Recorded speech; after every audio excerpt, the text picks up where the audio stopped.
Good evening, I'm Jennifer Lee. And I'm Josh Benson. Thanks for being with us tonight. Well, aging men who were once tortured as children at the former Dozier School for Boys are upset about a plan to redevelop that property.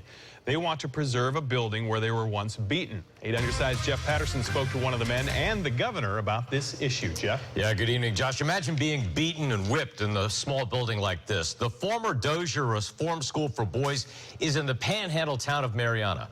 There have been public meetings to talk about redeveloping the property, but some are very worried those plans will bulldoze history.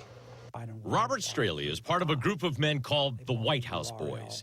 The White House at the former Dozier School for Boys is the building where the staff took the children to whip and beat them for punishment.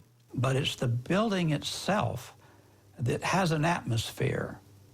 It really does.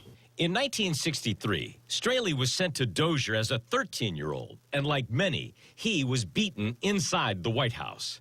Now he's worried because the residents of Mariana want to tear down all of the remaining buildings on the property as part of a redevelopment plan. Well, if they tear it down, then they're going to say it was never there to begin with. He wants the White House to stand as a reminder. The main thing is I want the White House to stay there and be used as a museum. They could cut that piece of property. It isn't even an acre. We took the concerns of the White House boys to Governor Rick Scott. And they believe it should stand as a reminder for what happened there for decades. What do you think?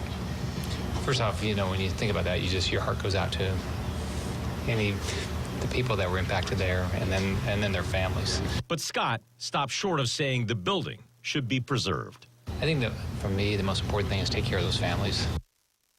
Straley is even okay with the building being moved somewhere else on the property as long as it's preserved as a reminder. But not all of the former White House boys want the building preserved. In fact, the president of a group that refers to itself as the official White House Boys wants the building torn down. Obviously, this is an emotional and divisive issue. Jen, back to you.